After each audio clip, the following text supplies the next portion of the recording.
know you were focused on the NBA draft. What can you tell us about the newest Maverick in Melvin Aginsa? Did I say his last name right? Yeah, I mean, maybe not with quite as strong a French accent as they would say it over there, but yeah, I mean, he's 6'7", 6'8", a little taller in shoes, obviously, and he's got a 6'8" wingspan, and that's kind of the body type that the Mavs have really prioritized. You look over the last couple off seasons, acquiring Derrick Jones last summer, trading for PJ Washington at the deadline earlier this season. It really feels like kind of their mindset moving forward is basically, if you want to be on the team, right? If we want to pair you with Luka and Kyrie, you either need to be bigger than Luka or a better defender than Luka and Kyrie. And ideally, we want you to be both. But Aginsa is, I mean, he's got ideal NBA wing size and length. And the three-point shot, it was a guy who just turned 20 years old a couple days ago. He's already shooting in the mid to high 30s in a professional league overseas. And the French Pro League is a very highly regarded domestic league, too.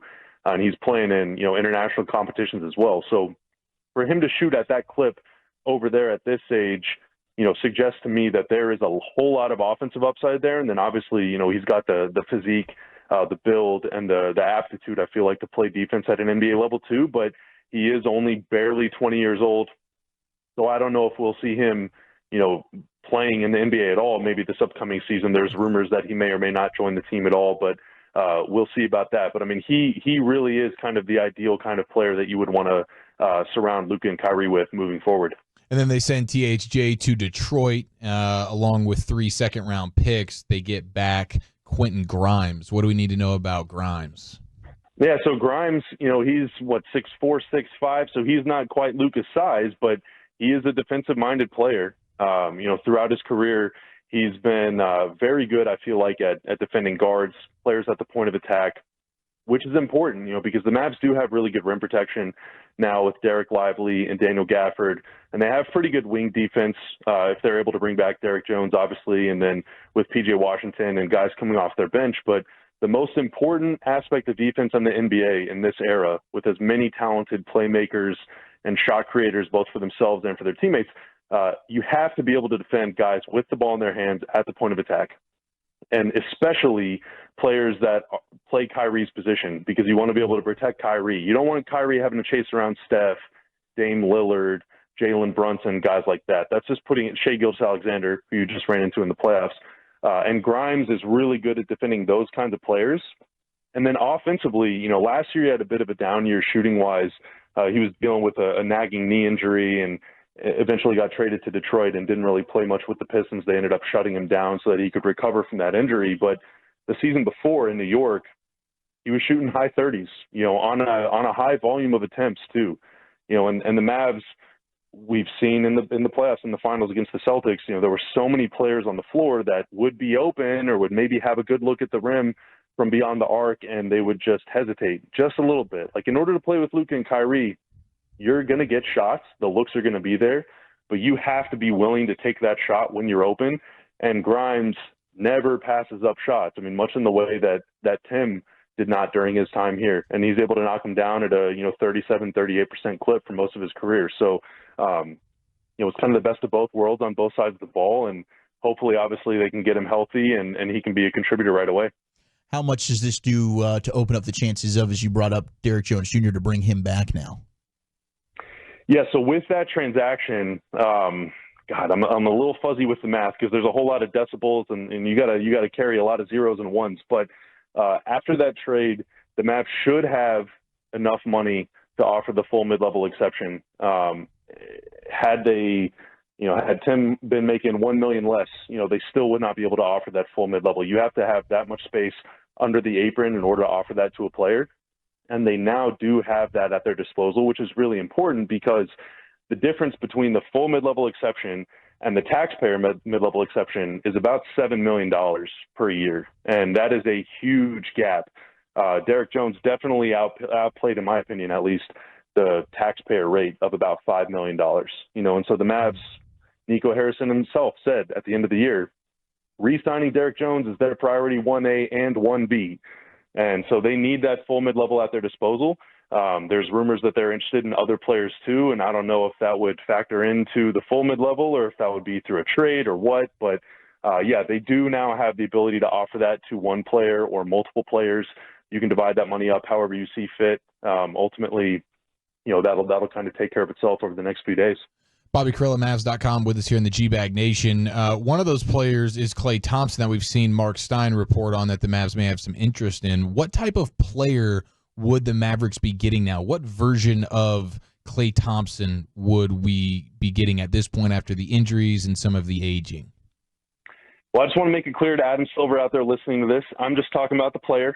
Exactly. Right? That's what, of course. try to phrase the question like that. Just give me the scouting report on, like, what would teams be thinking and getting with a Klay Thompson-like player? Absolutely. We're such a great team, you guys and me. I got you, man. Gosh, we love you. Yeah. So last season, Klay shot, 38% from three on a super high volume.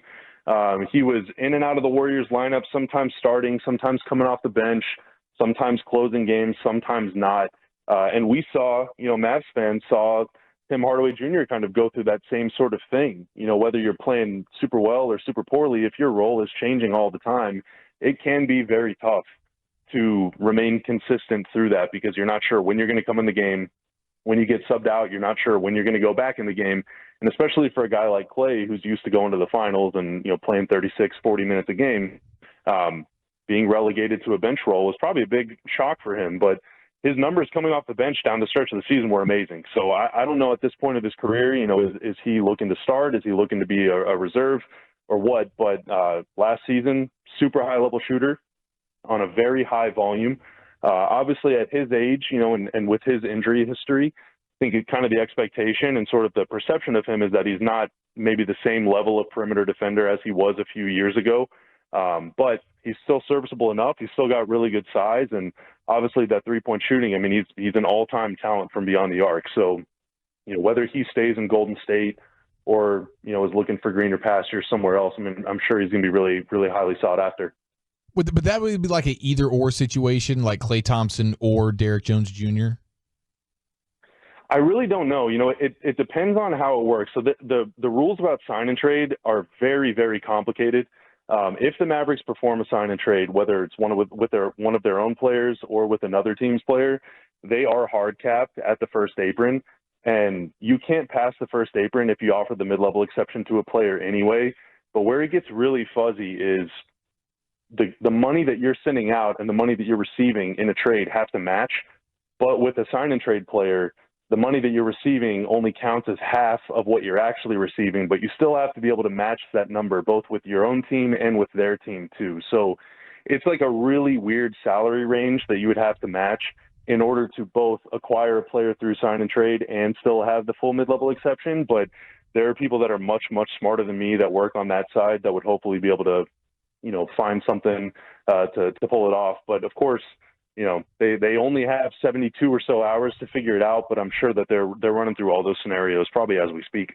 Bobby Karalla, Mavs.com, with us here in the GBag Nation. Just a couple of guys talking ball here, just all hypothetically. You put your GM hat on with the Quentin Grimes move today.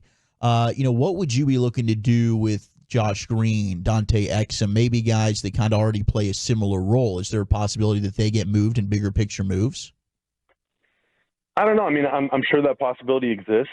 As it stands right now, if the Mavs are able to bring back Jones, right, and then the rest of the roster doesn't change, they have a lot of perimeter players, they have a lot of shooting, they have a lot of defense, but kind of the one thing that they don't really have a whole lot of is players between, let's say, like 6'7" and 6'10", those kind of like long, rangy wings.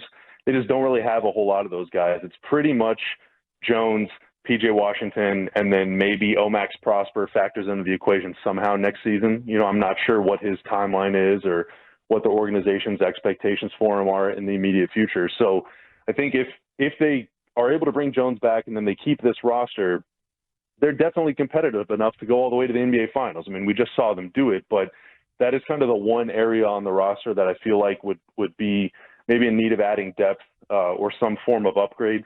As far as just playable wings against guys like Jason Tatum and Jaylen Brown and, all these guys that you're going to run into throughout the regular season and in the postseason. So, we'll see if they want to make other moves it's kind of tough.